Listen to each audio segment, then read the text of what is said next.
River Rouge Panthers. Happy Thursday, March 1st, 2018. Little Who Am I for Black History Month. Young black female. I'm sure you've heard this story before. She's on a bus. She refuses to give up her seat on this bus. Bus driver tells her to get up for a white passenger. She won't do it. Bus driver says he's going to call the cops. He does. She's arrested. She's removed from the bus. And this would spark the infamous Montgomery bus boycott. Now, besides the bus boycott itself, the Montgomery bus boycott is going to introduce the world to who? Who's going to be speaking on television? A young reverend named Dr. King. This event is what really puts him on the map. So you've heard this story a bunch of times, and more than likely, when you hear this story, you think of who? You think of Miss Rosa Parks. Now, we're not taking it. Here's Rosa Parks right here. We're not taking anything away from Rosa Parks or her accomplishments with this lesson, but trying to inform you about something you may not have heard about or you may not have learned in school. I started teaching this lesson a long time ago to my college students, and a lot of people would call me out. They didn't believe me, and they didn't think it was that this story was true. But I am not talking about Miss Rosa Parks. 9 months before Rosa Parks, there was a 15-year-old black female, Montgomery, Alabama, same town as Rosa Parks. She was on the bus. Her name was Claudette Colvin. She refused to give up her seat for a white passenger. But there was no media around. There was no cameras around. Right? You ever wonder why when you see Rosa Parks coming off the bus, there just happened to be photographers, right? There were people there ready. Because the thing with Rosa Parks, again, no disrespect to Rosa Parks, it was staged. They got the idea from Claudette Colvin.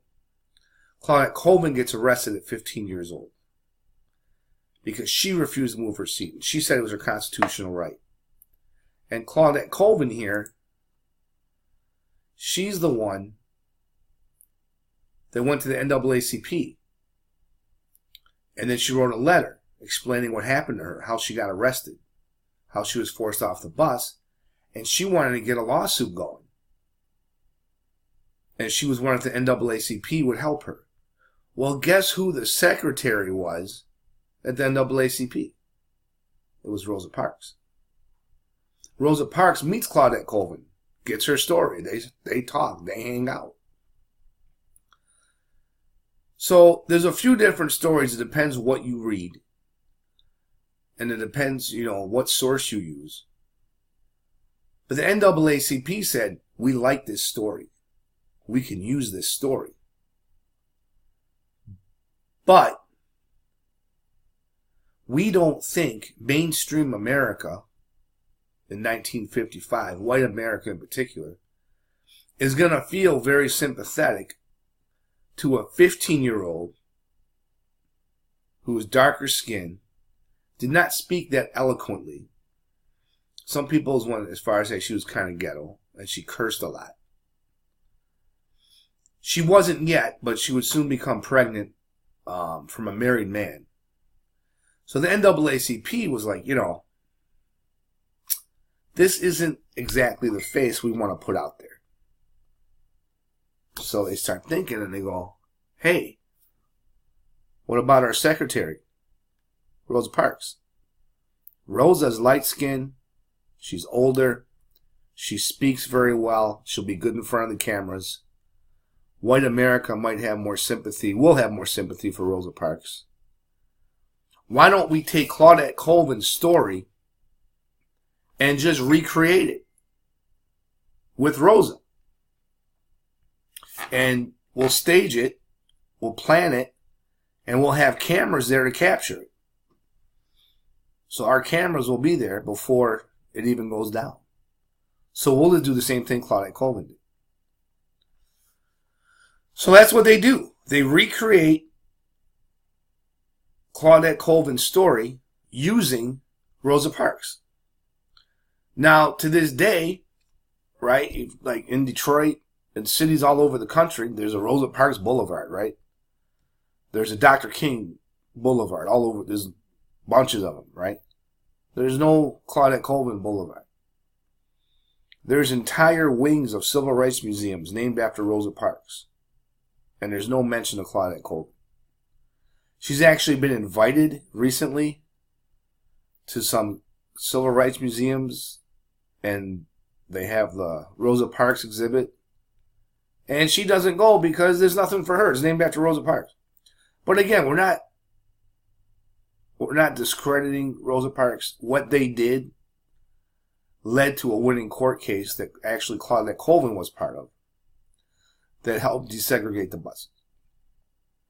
So, we're not here saying Rosa Parks didn't contribute. She did, but Claudette Colvin has never gotten the recognition she deserved. Now, ironically, I've been telling this story for a long time, especially in my college classes. And college students, they would start, questioning this story, and they would look into it, they would Google it, and people would call me out and say, think I'm making this up. That was years ago. Now, with the advent of smarty phones, people can look things up right away, and there's more out there now. Claudette Colvin didn't give interviews for a long time, but only recently she's been giving interviews. She's still alive. She's a retired nurse's aide. She had 2 kids. One died young. And ironically, what's really weird, I mean, it's not weird, but maybe it's a little ironic. A lot of my college students, I don't know if you guys here at River Rouge watch Comedy Central. Well, there's a show called Drunk History. If you look above me here, there's some amateur video. The Drunk History is a comedy show. Right? It's the main thing is to make it's funny. It's to make you laugh. The people that narrate, they tell a story. Like I'm telling you a story right now. But the people get drunk first. They're adults, right? They start drinking and they get drunk. So it's funny the way they tell the story. So they tell history stories drunk, and then actors act out the skit based on the narrator's description. So like in this episode, it's funny, like she's drunk, she burps, and one of the actors burps, whatever. But the weird thing about the show, I mean, it's funny, I like it, but it's actually informative. You can learn a lot of people that ordinarily say would not watch the History Channel, or they would not read a history book, right? They don't like history. People like this show. It has high ratings. And I could not figure out why I wasn't shocking people with this story for the last year or two of my college classes. I started talking, and I asked everybody, and for years everybody always, oh yeah, Rosa Parks. People started saying, oh, you're talking about Claudette Colvin. And I was shocked. I'm like, how do you know that? And they're like, oh, I saw it on Drunk History. And I'm like, what's Drunk History? And so then my college students got me watching this show. It's pretty funny. But even though it's a show on Comedy Central to make you laugh, it brought worldwide attention to Claudette Colvin. They did this little piece on it. Here you see the 2 actors. And, it's not the most, she's cussing sometimes. They bleep it out, and she's drunk. But it brought the story to mainstream. People that ordinarily wouldn't know about it. People that ordinarily wouldn't, watch the History Channel or read the history book. So people started knowing about it because of this show, ironically, Drunk History. So I don't know if you've ever seen the show. It's funny. Well, you can actually learn a lot. If you're not taking any history classes, you're not reading anything. For the most part, the stories are pretty accurate. I've checked it out, even though, it's meant to be funny. So that's the story of Claudette Colvin. If you're interested, if you go to YouTube, you can't see the whole thing on the Drunk History. They show like a clip on YouTube. You can watch the clip to learn more. There's some interviews with Claudette Colvin from National, I think it's a PBS special. There's a show Democracy Now! If you go on YouTube. If you're interested, she's still alive, and she just really started giving interviews in the last couple years. But I want, for Black History Month, I try to do maybe some stories you haven't heard. There's so much more to Black History Month than just, the usual. But again, no disrespect to Rosa Parks, but I don't want you to leave my classroom without knowing who really started the Montgomery bus boycott, who really got it going. It was Claudette Colvin. All right, so while you guys are doing your classwork today, I'm coming around with my phone. I need to scan your QR codes for your Black History Month project. When I scan the QR code, it should show me your video.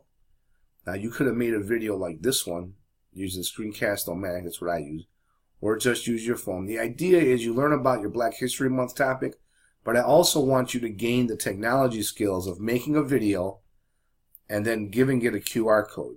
Now, how do you make the QR code? I made you a video about a month ago. It's sitting on Edmodo. Scroll down. It shows you how to make the QR code. I walk you right through it. Or you could simply Google how to make a QR code. Okay, that's it for today. And look at the date. Tomorrow is going to be the anniversary of Claudette Colvin. Today's March 1st. So let's see. Let me see if I can do some quick math. I probably can't. So let me do some slow math. So it'll be what, 45, 55, 63 years? About 63 years ago, tomorrow, that Claudette Colvin was arrested. It's a 15-year-old girl. Okay, it's something to think about next year if you do a Black History Month project for your world history class with Mr. Ferguson. Instead of 20 people doing Rosa Parks or whatever, somebody do Claudette Colvin, please. Right? Spread the word. Tell her story.